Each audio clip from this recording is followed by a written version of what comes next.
buenas tardes, doctor Luis. Eh, en vista de que no voy a entrar a la clase, doy por sentado que pues ya estoy como súper reprobado. Ay, pobrecito. No sirve como justificación, pero también no quería quedarme con las ganas de hacer alguna participación de alguna clase y de alguna lectura. En este caso, también porque me gustó la lectura a pesar de que no comparto muchas cosas. Sobre todo esto que hablan de la etnografía y de las conclusiones que dan sobre la etnografía.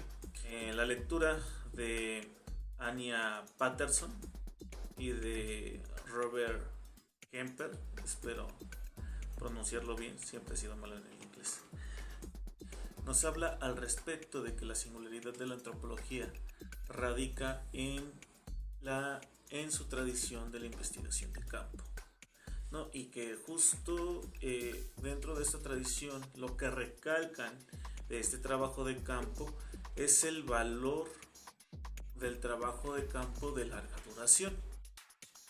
En este aspecto, tomando en cuenta ciertos aspectos de la lectura, tiene un valor porque el trabajo de larga duración obliga al antropólogo a pensar en las relaciones humanas y la forma en que los seres humanos viven sus vidas cotidianas.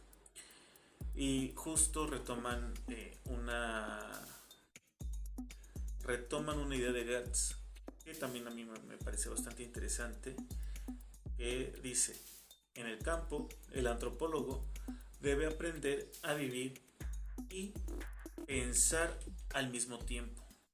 Otro punto importantísimo, no solamente de esta etnografía de larga duración, es que a partir de la investigación de campo se derivan todas nuestras teorías antropológicas. En este sentido, esto me llega bastante porque yo, para mi tesis de licenciatura, que fue un modelo de las estructuras musicales para dar cuenta de un conflicto entre dos comunidades por la tenencia de un territorio, tuve que hacer eso, ¿no? Ir a campo, observar cómo se relacionaban las personas y cómo efectivamente el modelo que proponía daba cuenta de esa situación. Entonces, digamos, es un punto por el cual yo estoy a favor de esto.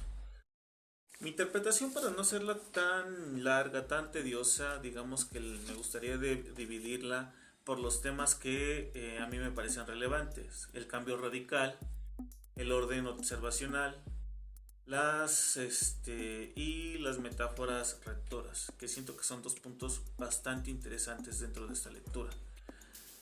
El cambio radical lo toma como Malinowski, los argonautas. No hace falta, creo yo, eh, profundizar en eso, porque pues ya todos conocemos la historia, ¿no? Todos como antropólogos conocemos bien la historia de Malinowski, aunque no hayamos leído el libro a profundidad ni completo. Creo que conocemos bien la historia de Malinowski, y quienes hayamos entrado en el diario pues habremos conocido estas partes por las cuales es tan valioso el estudio de los argonautas del Pacífico Occidental de Malinowski. Concuerdo, o sea, en este sentido creo que es muy valioso ver que sí, efectivamente existieron proyectos etnográficos antes de Malinowski, o sea, el trabajo de campo. Pero lo importante aquí de este libro, justo por el cual es el cambio radical, es que Malinowski proyectó el modelo para la inmersión extensiva. Habrá que recordar que pues antes estos antropólogos pues hacían periodos largos de investigación etnográfica, un año, etcétera. La vieja escuela pues todavía insiste en que estos periodos deben de ser así, tal cual como se plantean en este libro. Ahora, hay algo interesante aquí. Cuando que Malinowski hace clara la diferenciación entre las observaciones y las inferencias. Las observaciones, que son las que salen directamente de las personas que viven ahí, del lugar, es decir, todo lo que se describe. y las inferencias que vienen básicamente del sentido común de los individuos, de la psicología de los investigadores, mejor dicho. Esto me recuerda a mi diario de campo en técnicas etnográficas cuando me hacían dividir emic, etic, ahí en mi, o lo subjetivo, lo objetivo, dentro de mi diario de campo cuando me enseñaron a hacer etnografía. Valga la pena recordarlo. Y bueno, esto lo marca también en el periodo de 1914-1920. En este sentido también, en segundo lugar, cuando menciona que otro ejemplo importante es Claude Cole. Claude Cole, alumno de Franz Boas, y que él también dedicó o puso el énfasis en la investigación de campo de largo plazo. De aquí saco la cita para esta idea de la investigación de largo plazo, porque no me quedó muy clara. Dice en el libro: el primer punto que hay que recordar es que el orden observacional es invariablemente interpretado en términos de conceptos proporcionados por el orden conceptual. Se me hace un poco enredado este asunto, pero creo que me queda claro precisamente cuando retoma el otro ejemplo de ¿cómo se llama este güey? Cuando toma el ejemplo de Edward Burner, y esto nos lleva precisamente a este otro aspecto que rescató de la lectura, la metáfora rectora, que se entiende por metáfora rectora.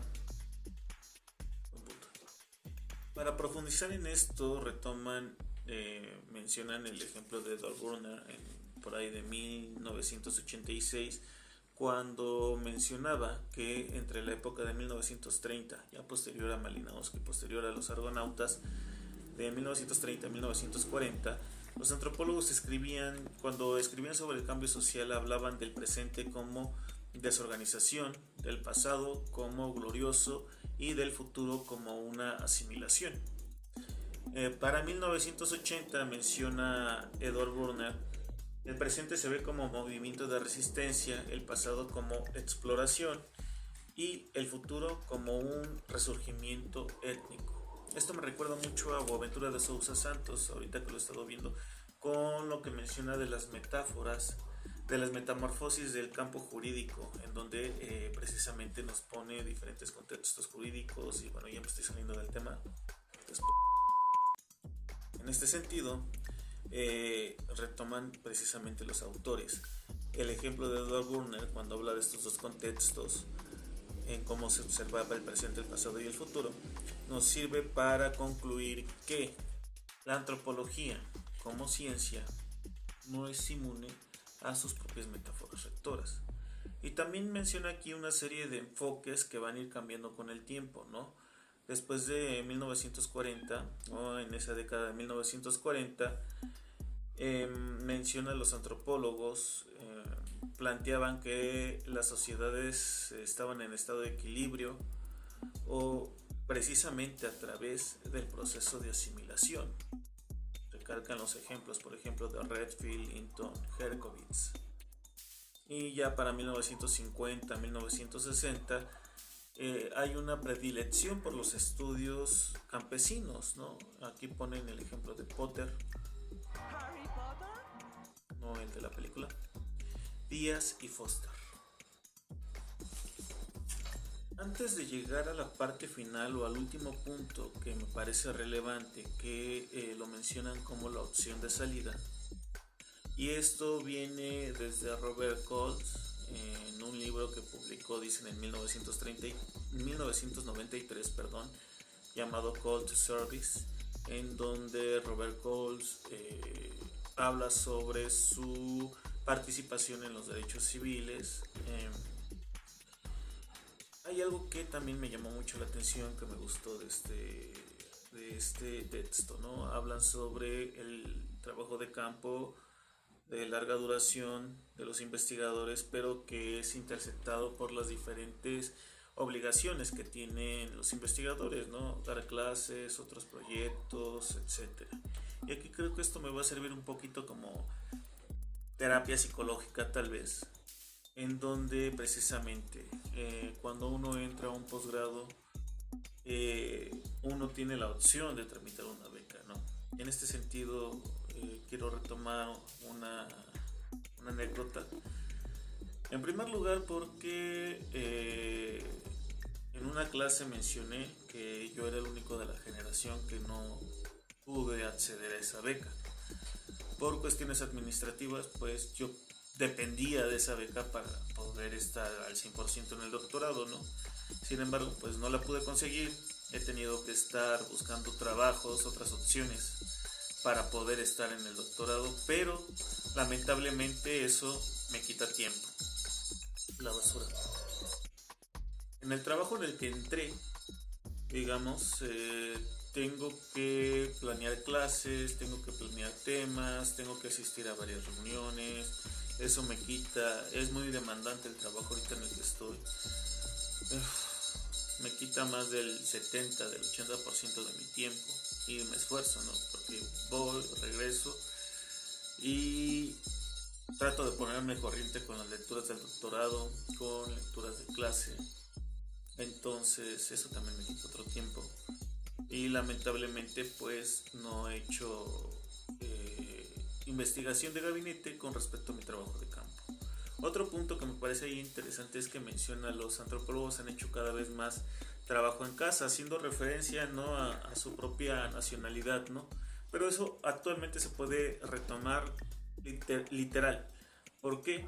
Porque ahorita muchos trabajos de investigación han sido en casa por las cuestiones de la pandemia y sobre todo pues eso ha hecho cambiar mucho la perspectiva del trabajo etnográfico de los antropólogos. Un antropólogo depende del trabajo de campo y esto es también algo que me ha afectado porque no he podido ir a trabajo de campo, uno por la pandemia, dos porque no tengo recursos económicos y entonces tengo que buscar otro trabajo para tener recursos económicos. Ahora que digamos ya tengo un poco de recursos que me permitiría ir una semana, poder estar ahí en donde pretendo hacer trabajo de campo, pues no puedo porque pues, no tengo vacaciones en mi trabajo. Entonces pues estoy ahora sí que en una cuestión un poco bastante difícil. Y esto lleva también a este punto que hablaba, ¿no? Malinowski se la pasó un año completo haciendo trabajo de campo y muchos antropólogos que son clásicos hicieron mucho tiempo de campo precisamente porque las instituciones, tanto nacionales como privadas, financiaban ese tipo de trabajos. Actualmente el financiamiento es muy poco y los trabajos tienen que ser de corta duración.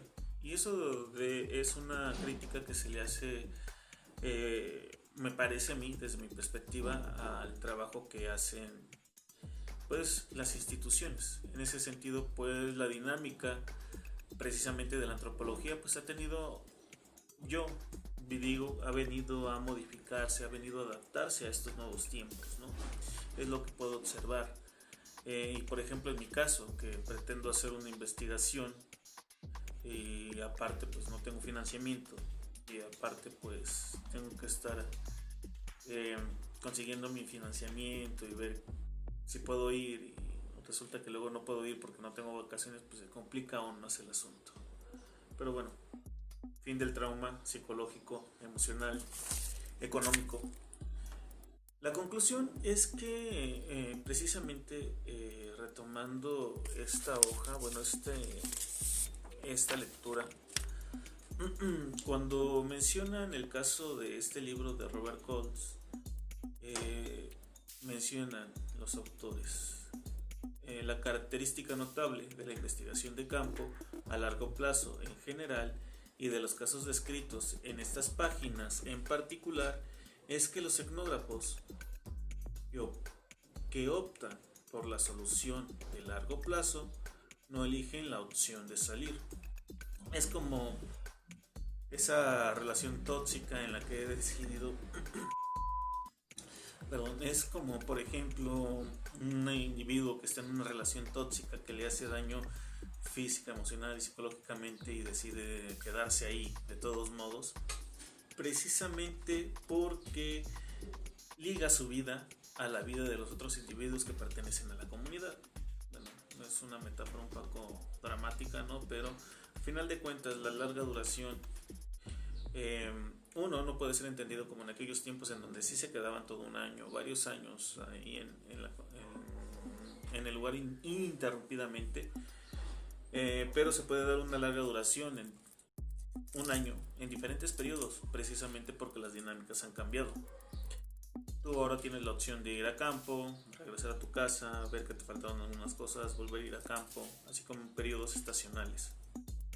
Y para mí, pues digo, no está mal. De hecho, yo también soy defensor del tipo de etnografía que hizo Ruth Benedict cuando escribió el Crisantemo y la Espada. Cuando escribió el Crisantemo y la Espada. Es una forma, son diferentes formas de realizar campo, sobre todo cuando no tienes el acceso directo a hacer investigación en el lugar y que te pueden ayudar precisamente a avanzar en lo que pretendes. Y hay otra frase que también me llama mucho la atención, ¿no? Dice, nuestra experiencia es frágil y que este periodo o este trabajo de campo de larga duración nos hace humildes, ¿no? Y que entre más duremos en el lugar, más humildes somos, ¿no? No, creo que no. Que precisamente puede haber investigadores que no son nada humildes y que tienen esta forma de investigación de larga duración. Creo que la humildad es un aspecto que no tiene que ver con estas investigaciones, con que dures mucho tiempo en el lugar donde estás haciendo investigación de campo. Tengo el ejemplo, una experiencia que me contaron de un profesor de una universidad que no voy a decir, de un lugar al que no voy a hacer referencia, pero que solamente tiene un informante, persona a quien le cae muy bien ese profesor, pero a todos los demás le caen mal, al grado que llegaron a apedrearle su carro. Entonces digo, creo que esto tiene que ver precisamente con el carácter del profesor y la falta de humildad, ¿no? Entonces, esa conclusión, si bien es romántica, no estoy diciendo que no sea cierta, pero también no es aplicable a todos los casos. Y bueno, gracias por escuchar. Chao.